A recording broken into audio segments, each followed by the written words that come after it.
যা দিদিমণির রক্ষা পাওয়ার শেষ জায়গাটাও এইভাবে অতলে ভেসে গেল।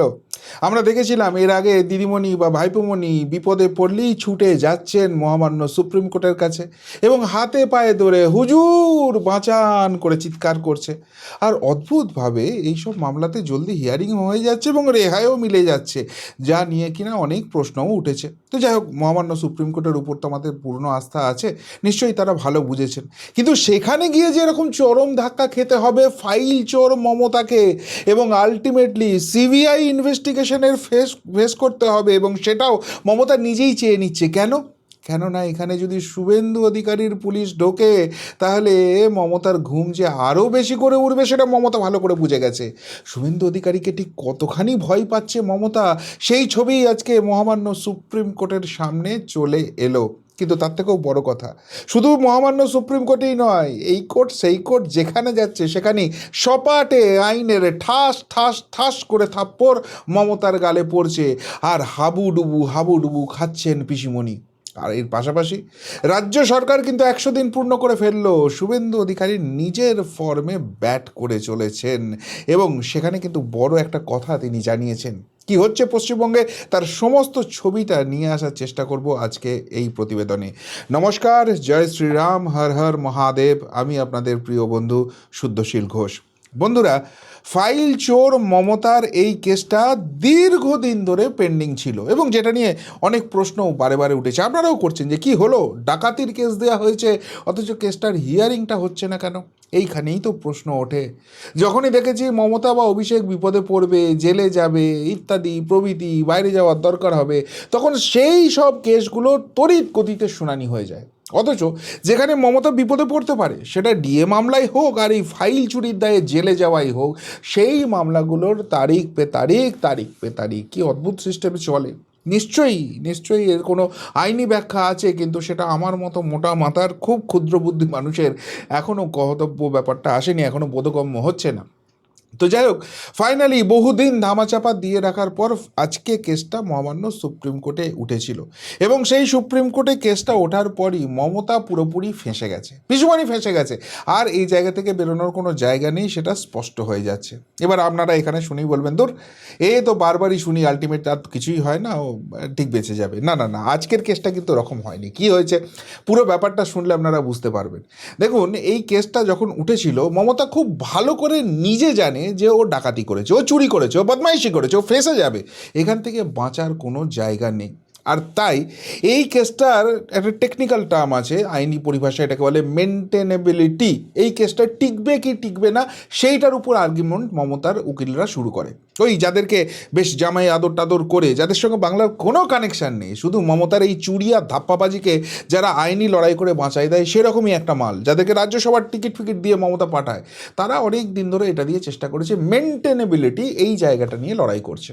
কিন্তু কেন্দ্রের তরফ থেকে রয়েছেন মাননীয় তুষার মেহতা এবং এসবি রাজু, এবং তারা কিন্তু প্রচণ্ড সিরিয়াসলি এই কেসটা লড়ছেন। ফলে যেটা হয়েছে, ওই মেনটেনেবিলিটি জায়গাটা আর কিছুতেই করতে পারবে না, অর্থাৎ এই মামলাটা হয় কি হয় না এই জায়গাটা নিয়েই কিন্তু প্রশ্ন তুলে দিয়েছিল এবং সেই জায়গাটায় ধাক্কা খেয়ে গেছে মমতা। ফলে এখন নতুন করে মমতার উকিল শুরু করেছে একটা বাইনাক্কা, যে এই কেসটার মেরিটসের উপর ডিসকাশন করব। অর্থাৎ এই কেসটা কতখানি ইম্পর্টেন্ট নয়, এই সব ব্যাপার নিয়ে নাকি এবার আলোচনা সব শুরু হবে। এবার মুশকিলের ব্যাপারটা এইখানটায়, যখনই এই কথা বলেছে তখন মহামান্য বিচারপতি পি.কে. মিশ্রা, যিনি এই কেসটার হিয়ারিং করছেন, তিনি মমতার উকিলকে বলেছে যে দেখুন, আপনি যদি চান আপনি এটা করতেই পারেন, এটা আপনার অধিকার পড়ছে, কিন্তু একটা কথা মাথায় রাখতে হবে, তাতে কিন্তু আপনার বিপদই বাড়বে। কেননা এই কথাটা যখনই সামনে আসছে তখনই স্পষ্ট হয়ে যাচ্ছে মহামান্য সুপ্রিম কোর্ট ওই ব্যাপারটা নিয়ে কী ভাবনা চিন্তা করছে। কিছু তো করার নেই, এখানে একজন মুখ্যমন্ত্রী পদে থেকে যদি এরকম করে গিয়ে কোনো কেন্দ্রীয় সংস্থার কাজে বাধা দেয় এবং সেখান থেকে ফাইল ডাকাতি করে বেরিয়ে আসে, আগামী দিনে কোনো নেতা মন্ত্রীকে কেউ ধরতে গেলে বা সেখানে তদন্ত করতে গেলে এর থেকে অনেক বড় ঘটনা ঘটে যাবে, তার দায় তো মহামান্য সুপ্রিম কোর্টকে নিতে হবে। ফলে ওই জায়গাটা কি হতে চলেছে ভালো করে বুঝতে পেরে গেছে। এবার মাননীয় বিচারপতি বলছেন যে দেখুন, আপনারা যে জায়গাটা চাইছেন ওই জায়গাটা কিন্তু হওয়া সম্ভব নয়। একবার মেনটেনেবিলিটি নিয়ে মামলা তুলবেন, সেটা নিয়ে যখন একদম ল্যাজে গোপরে হয়ে যাবেন, তখন আবার এটার মেরিটস নিয়ে আলোচনা করবেন, এই আলাদা আলাদাভাবে 3 মাস বাদে বাইনাক্কা মহামান্য কোর্ট শুনবে না। আপনাদের যা আলোচনা হবে সব একটা পয়েন্টেই করতে হবে এবং একই জায়গা থেকে ডিসকাশনটা করতে হবে। অর্থাৎ সুপ্রিম কোর্টের ভাবনা চিন্তাটা কোন জায়গায় এটা স্পষ্ট হয়ে যাচ্ছে। এইবার ফেঁসে গেছে মমতার উকিল তখন বলছে যে রাজ্যে তো এখন সরকার বদল হয়ে গেছে, সুতরাং সেখানে রাজ্য সরকার চাইলেই এটাকে সিবিআই তদন্ত করে দিতে পারে, আর সেই জায়গা থেকে এটার জন্য সুপ্রিম কোর্টে আসার কি দরকার পড়েছে। আজকে মনে হচ্ছে কথাটা, এই মামলা তো হয়েছিল যখন মমতা মুখ্যমন্ত্রী ছিল। যদি মমতা এত সৎ লোকই হবে তাহলে সেদিনকে মমতা মুখ্যমন্ত্রী থাকা অবস্থায় কেন বলেনি যে এখানে সিবিআই তদন্ত করতে দাও, বরং সিবিআই তদন্ত আটকাবার জন্যই তো মমতা মামলাটা করেছিল। আজকে ন্যাকামি হচ্ছে, তার মানে আসল ভয়টা কোথায়?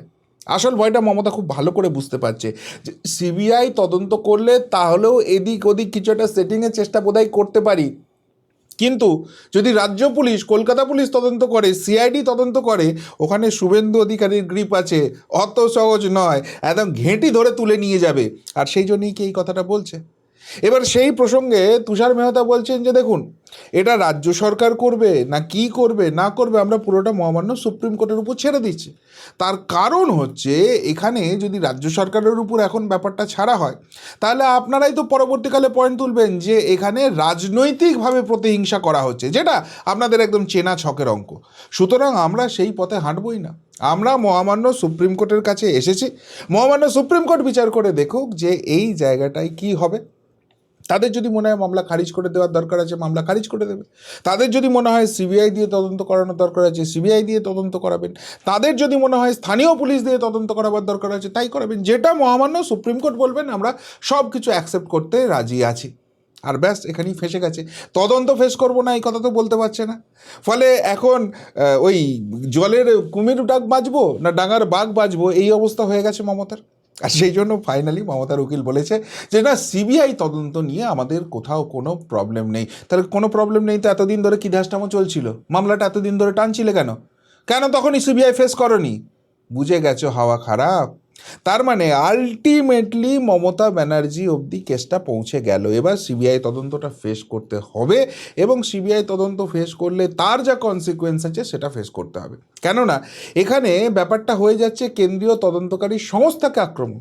এর আগে মমতার দলের ওই শেখ শাহজাহান কী কাণ্ড করেছিল সন্দেশখালিতে আপনারা দেখেছেন। এই মমতা ব্যানার্জি যখন রাজীব কুমারকে তুলতে এসেছিল সিবিআই, নিজের পুলিশ দিয়ে কীভাবে হেনস্থা করেছিল, প্রতি পদে বদমাইশি করেছে। এবার তো তার সুদে আসলে ফেরত দেওয়ার সময় এসেছে। তার ট্রেলারটা আছে কিন্তু মমতা ব্যানার্জি মহামান্য সুপ্রিম কোর্টে দেখে নিল। কিন্তু এখানেই মমতার থাপ্পড় খাওয়া শেষ হয়নি।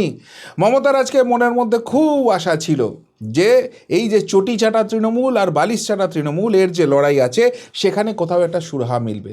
কল্যাণ খুব চেষ্টা করেছিল, কল্যাণ ব্যানার্জি একদম আপ্রাণ চেষ্টা করে গেছে যে একটা অন্তত স্থগিতাদেশ দিয়ে দিন। এই যে ঋতব্রত, যে সিপিএমের মার্কা মারা মাল ছিল, যার জেলে যাওয়ার কথা ছিল, তাকে জামায়াতর করে এই মমতার অভিষেক পার্টিতে নিয়ে এসেছিল, আজকে সেই ঋতব্রত এদের কাছ থেকে পার্টিটা নিয়ে নিয়েছে।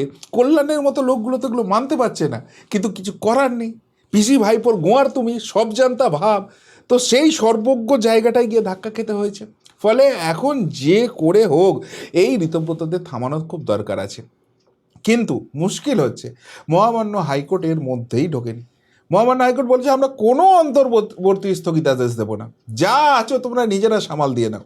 এবার তোমাদের যে প্রশ্নটা আছে, যেটা নিয়ে মূল মামলাটা হয়েছে, যে তোমাদের পার্টি সংবিধান একরকম কথা বলছে আর অ্যাকচুয়ালি সংবিধান অনুযায়ী যেটা মহামান্য স্পিকার বিধানসভার করেছেন সেটা একরকম কথা বলছে। এই দুটোর যে কন্ট্রাডিক্ট হচ্ছে, এর মধ্যে কোন জায়গাটা আইনিভাবে ঠিক সেইটা বিচার করার দরকার আছে। এইটুকুনি কোর্ট অন্তত করতে পারে। তো সেইটা করার জন্য আমরা এই ডিভিশন বেঞ্চের এত টাইম ওয়েস্ট করবো না, আমরা আবার সিঙ্গেল বেঞ্চে ফেরত পাঠিয়ে দিচ্ছি। যাও ওখানে গিয়ে মামলা লড়কে যাও, আগামী 2 মাসের মধ্যে সিঙ্গেল বেঞ্চ এটার রায় দেবে, এটার ফয়সালা দেবে। তার মানে এই যে মমতারা দাবি করছে যে ঋতব্রতদের হাতে কিচ্ছু নেই, হেন তেন, এইসব কথাগুলো আদালতের আইনের যুক্তির যে তথ্য প্রমাণের জায়গা রয়েছে সেখানে টিকছে না।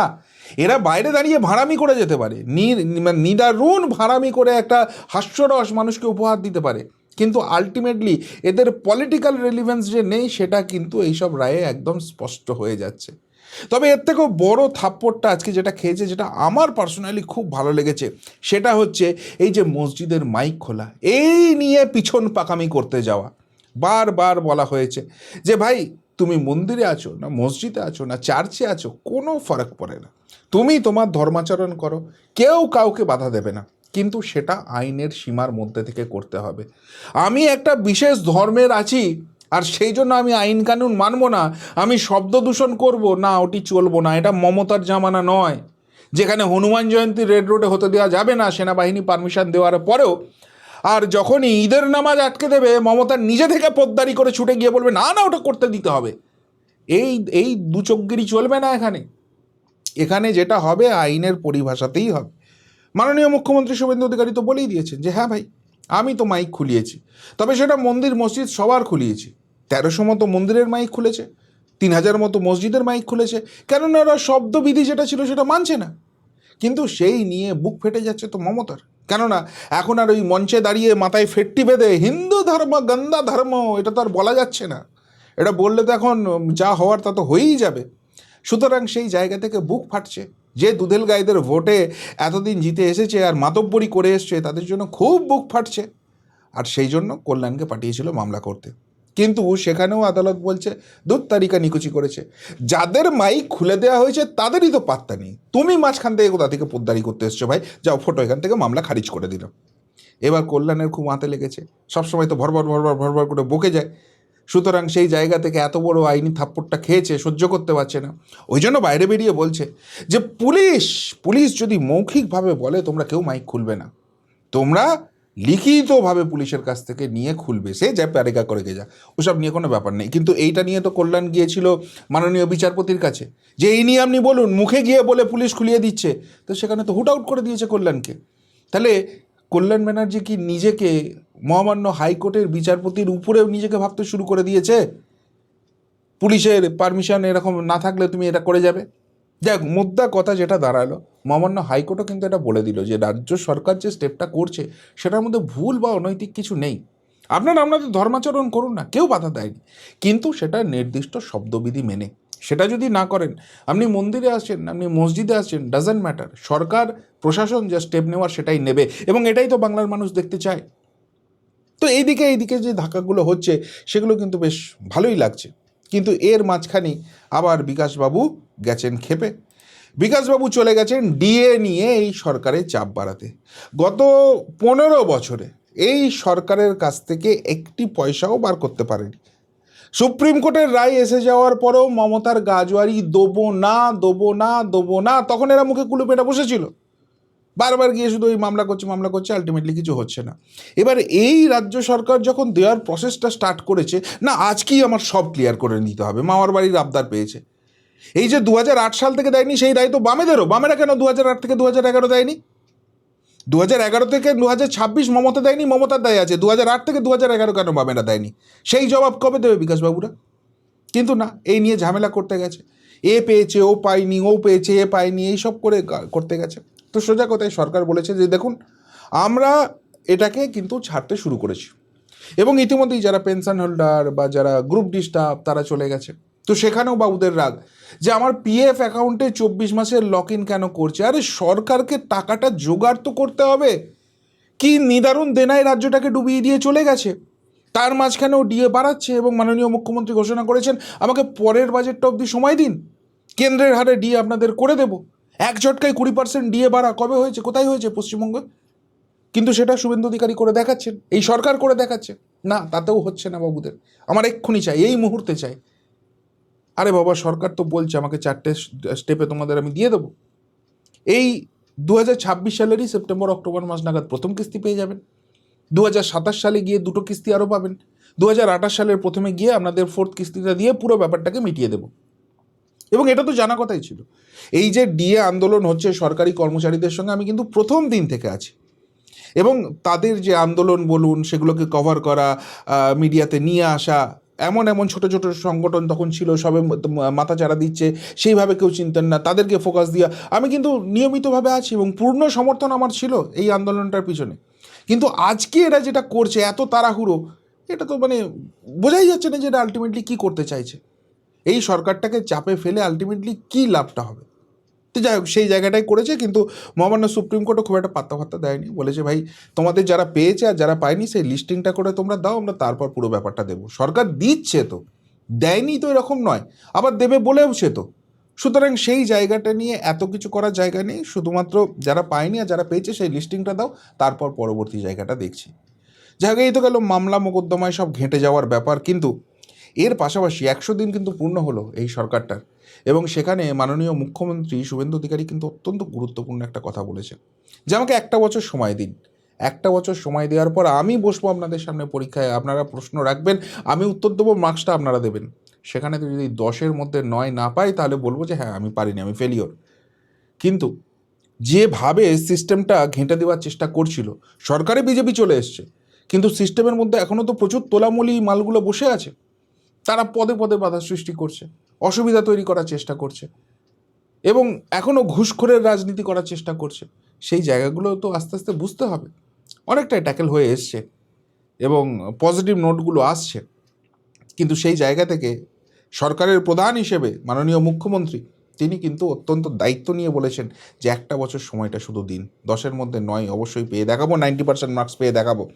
এবং সরকার যেভাবে কাজ করছে ইঙ্গিতটা কিন্তু স্পষ্ট, 9-এর থেকে বেশি পাবেন তিনি, অন্তত এই ফেজটা ধরে রাখার। কেন বলুন তো?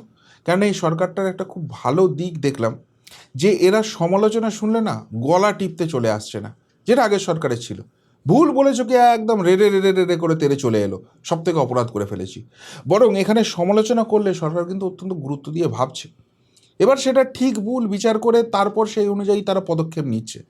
যারা ভুলটা শোনে এবং শুনে সংশোধনের চেষ্টা করে, এবং যারা সমালোচনা করছে তারা খারাপটা চাইছে না, এখান থেকে যাতে ভালো হয়, এই ভুলগুলো যাতে না হয় সেটা ধরিয়ে দেওয়ার চেষ্টা করছে, এই মানসিকতা নিয়ে যে সরকার চলে না, সেই সরকার কিন্তু আলটিমেটলি ভালো করে।